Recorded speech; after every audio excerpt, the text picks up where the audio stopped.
Uma vida com propósitos, de Rick Warren. Dia 4. Criado para ser eterno. Deus tem cultivado a eternidade no coração humano. Eclesiastes capítulo 3, versículo 11. Deus certamente não teria criado um ser como o homem para que este existisse somente por um dia. Não. O homem foi feito para a imortalidade. Abraham Lincoln.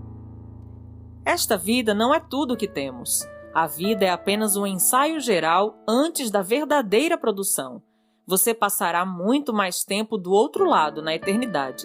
Este mundo é um lugar de preparação, a pré-escola, um exame prático para a vida na eternidade. É o treinamento coletivo que ocorre antes do jogo, a volta de aquecimento antes do início da corrida. Esta vida é uma preparação para a próxima. Você viverá no máximo 100 anos, mas existirá para sempre na eternidade.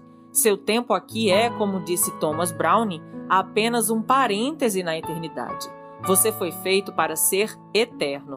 A Bíblia diz: Deus tem cultivado a eternidade no coração humano. Isso está em Eclesiastes capítulo 3, versículo 11. Você tem um instinto inato que anseia pela imortalidade. Isso ocorre porque Deus o destinou, segundo sua imagem, para viver eternamente. Embora saibamos que com o tempo todos morreremos, a morte parece sempre anormal e injusta. A razão de sentirmos que deveríamos viver para sempre é que Deus condicionou nossa mente com esse desejo. Um dia, nosso coração irá parar de bater. Então será o fim do nosso corpo e do nosso tempo no mundo, mas não será o fim. O corpo terreno é apenas uma residência temporária do espírito. A Bíblia chama nosso corpo terreno de temporária habitação, mas refere-se ao nosso futuro corpo como casa. A Bíblia diz: de fato, nós sabemos que quando for destruída essa barraca em que vivemos, que é o nosso corpo aqui na terra, Deus nos dará para morarmos nela uma casa no céu. Essa casa não foi feita por mãos humanas, foi Deus quem a fez e ela durará para sempre. Isso está em 2 Coríntios capítulo 5, versículo 1. Se a vida aqui oferece muitas opções, a eternidade nos concede apenas duas: céu ou inferno. Seu relacionamento com Deus aqui determinará seu relacionamento com Ele na eternidade. Se aprender a amar a Jesus, o Filho de Deus, e a confiar nele, você será convidado a passar a eternidade com Ele. Entretanto, se desprezar o amor, o perdão e a salvação que Ele oferece, você passará a eternidade separado de Deus. C.S. Lewis disse: existem apenas dois tipos de pessoas: as que dizem a Deus, seja feita a tua vontade, e aquelas a quem Deus diz, seja feita a sua vontade. Tragicamente, muitos terão de suportar a eternidade sem Deus, pois escolheram viver sem Ele neste mundo. Quando você compreender plenamente que na vida há muito mais que apenas o aqui e agora, e perceber que a vida é apenas uma preparação para a eternidade, começará a viver de forma diferente, passará a viver à luz da eternidade e a lidar com cada relacionamento, tarefa ou circunstância de uma perspectiva nova. Subitamente, muitas atividades, metas e até mesmo problemas que pareciam importantes vão se tornar banais, insignificantes, indignos de sua atenção. Quanto mais próximo você viver de Deus, mais as outras coisas vão lhe parecer insignificantes. À luz da eternidade, os valores mudam. Você utiliza mais sabiamente o dinheiro e o tempo e passa a dar mais valor à sua personalidade e aos seus relacionamentos, em vez de valorizar fama, riqueza, realizações ou mesmo prazeres.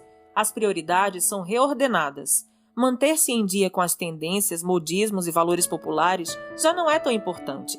Paulo disse: antigamente eu pensava que todas essas coisas eram muito importantes, mas agora as considero sem valor algum por causa do que Cristo fez. Isso está em Filipenses capítulo 3, versículo 7. Se todo o seu tempo aqui fosse para ser dedicado unicamente a esta vida, eu sugeriria que começasse a viver agora mesmo.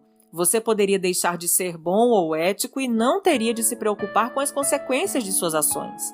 Poderia dedicar-se a uma existência inteiramente egocêntrica, pois seus atos não teriam implicações de longo prazo. Mas, e isso faz toda a diferença, a morte não é o fim. Ela é tão somente a transição para a eternidade. Por isso, existem consequências eternas para tudo o que você faz aqui. Cada ato de nossa vida faz soar um acorde na eternidade. O aspecto mais prejudicial da vida contemporânea é o raciocínio no curto prazo. Para tirar o máximo da vida, você deve ter sempre em mente a visão da eternidade e no coração o valor que ela representa.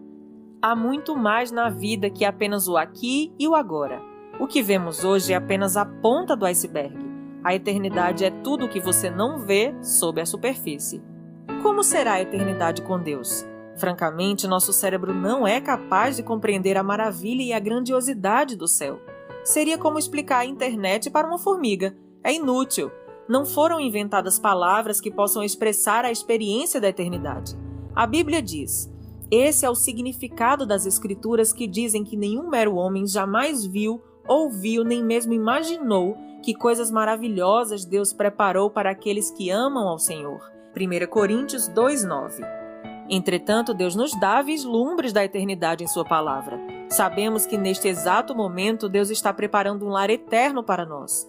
No céu seremos reunidos com os fiéis amados, libertos de toda dor e sofrimento, recompensados por nossa fidelidade neste mundo e designados para um trabalho que apreciaremos realizar.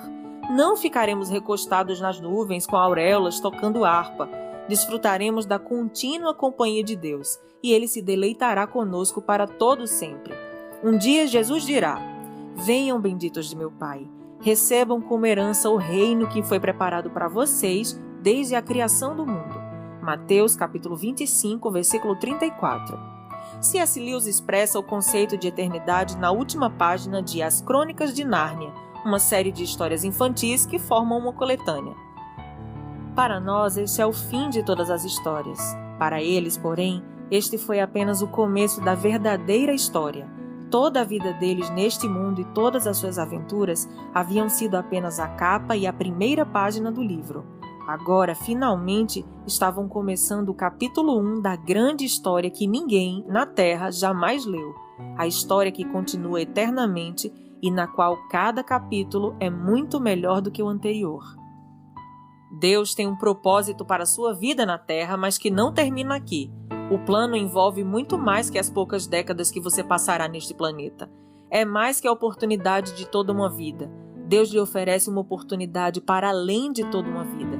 A Bíblia diz: o que o Senhor planeja dura para sempre. As suas decisões permanecem eternamente. Salmos capítulo 33, versículo 11. O único momento em que as pessoas pensam a respeito da eternidade é nos enterros, e mesmo nessas ocasiões são pensamentos frequentemente carregados de sentimentalismo e superficiais, baseados na ignorância. Você pode achar que é mórbido pensar na morte, mas na verdade não é saudável viver negando-a como se ela não fosse inevitável. Somente um tolo passaria pela vida despreparado para o que todos sabemos que acabará acontecendo. Você deve pensar mais a respeito da eternidade, não menos. Assim como os 9 meses que você passou no útero de sua mãe não tinham um fim em si, mas consistiam numa preparação para a vida, também a vida é uma preparação para o que vem a seguir. Se você mantém um relacionamento com Deus por meio de Jesus Cristo, não é preciso temer a morte. Ela é a porta para a eternidade. Será o último momento de seu tempo neste mundo, mas não será o fim. Em vez de ser o fim de sua vida, será o nascimento na vida eterna. A Bíblia diz: este mundo não é nossa pátria. Nós estamos aguardando a nossa pátria eterna no céu. Hebreus capítulo 13, versículo 14. Em comparação com a eternidade, nosso tempo aqui não passa de um piscar de olhos, mas as consequências durarão para sempre. As obras desta vida definem um destino da que está por vir. Devemos compreender que cada instante que gastamos neste corpo terreno é tempo gasto longe do nosso lar eterno no céu com Jesus. 2 Coríntios capítulo 5, versículo 6. Há alguns anos, uma frase popular encorajava as pessoas a viver cada dia como o primeiro dia do resto de sua vida.